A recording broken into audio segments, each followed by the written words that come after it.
और भरतपुर से आरएलडी विधायक सुभाष गर्ग के खिलाफ विशेषाधिकार हनन प्रस्ताव को लेकर सदन में जबरदस्त हंगामा हुआ।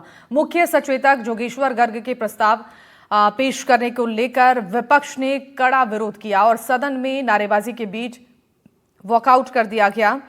और 24 फरवरी को सुभाष गर्ग ने लोहागढ़ किले के शहरवासियों से जुड़े मुद्दे को सदन में उठाया था। उन्होंने आरोप लगाया था कि प्रशासन ने स्थानीय लोगों को नोटिस जारी किए हैं, जिससे वहां पर दहशत का माहौल है और हजारों लोग इससे प्रभावित हो रहे हैं। मुख्य सचेतक जोगेश्वर गर्ग इस दावे को गलत बता रहे हैं और जोगेश्वर गर्ग ने कहा कि ना तो इतने नोटिस जारी हुए हैं, ना ही किसी तरह का डर है। ये सरकार की छवि खराब करने की कोशिश है। सुभाष गर्ग ने सफाई दी और कहा कि मेरे बयान को तोड़ मरोड़ कर पेश किया गया है।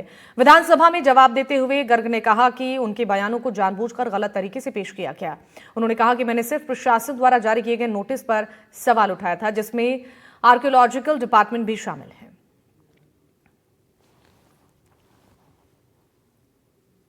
खुल जाएगी सबकी, आप जो भी चाहे जो सत्ता करे, मेरे कोई दिक्कत नहीं है इसकी, करे।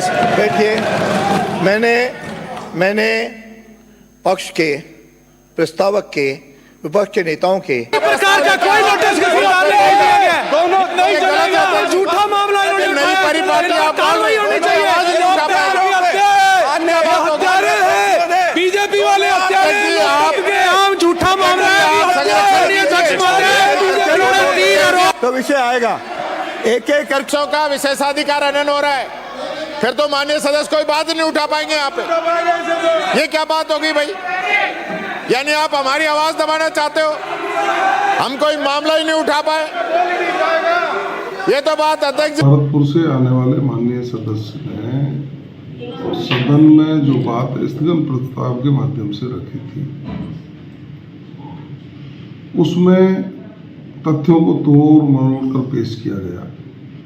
आपने सदन को भी गुमराह किया है और इसमें लगता है कि कहीं न कहीं आपने अपना हित साधने के लिए सदन में मिथ्या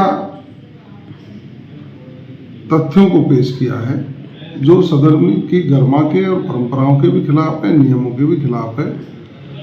अब उनके विरुद्ध मुख्य सचेतक जी द्वारा जो प्रस्ताव रखा है वो माननीय अध्यक्ष जी ने विशेषाधिकार समिति को सौंपा है।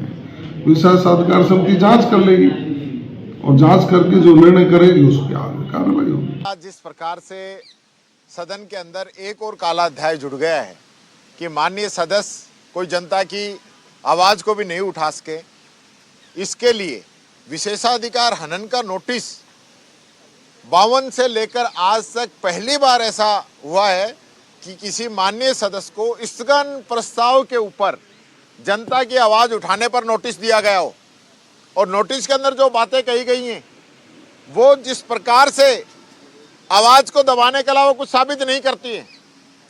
माननीय मुख्यमंत्री जी को मैं कहना चाहूंगा कि इस चीज को संज्ञान में लेवें। ऐसे आज मुख्य सचेतक के द्वारा विशेषाधिकार हनन का प्रस्ताव पेश किया गया बिना कोई 157-58 में नोटिस दिए हुए, वो बड़ा ही निंदनीय है और असंवैधानिक है। दूसरी बात, दो बातें की गई कि प्रशासन के द्वारा कोई नोटिस नहीं दिए गए।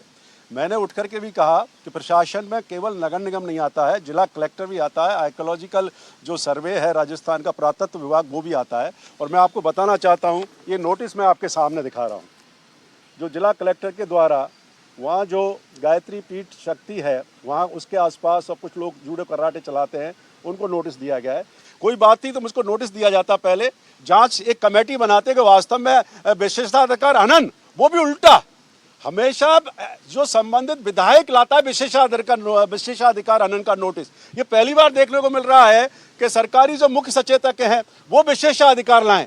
तो विशेषाधिकार हनन तो एमएलए का होता है, सरकार का विशेषाधिकार हनन कहाँ से हो गया? आज जिस तरह की कार्रवाई उनके खिलाफ की गई, तो मैं एक शेर सुनाना चाहता हूँ कि वही कातिल वही मुंसिफ, अदालत उसी की, शाहिद बहुत से फैसलों से अब फैसले अब तरफदारी से होंगे।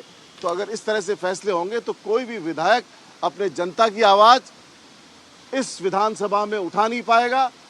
विधायक को डराने का, विधायक को खौफजदा करने का माहौल बनाने की कोशिश की जा रही है। हम डरेंगे नहीं, चाहे ये कितने ही प्रिविलेज मोशन लेके आए, हम जनता की आवाज़ उठाते रहेंगे।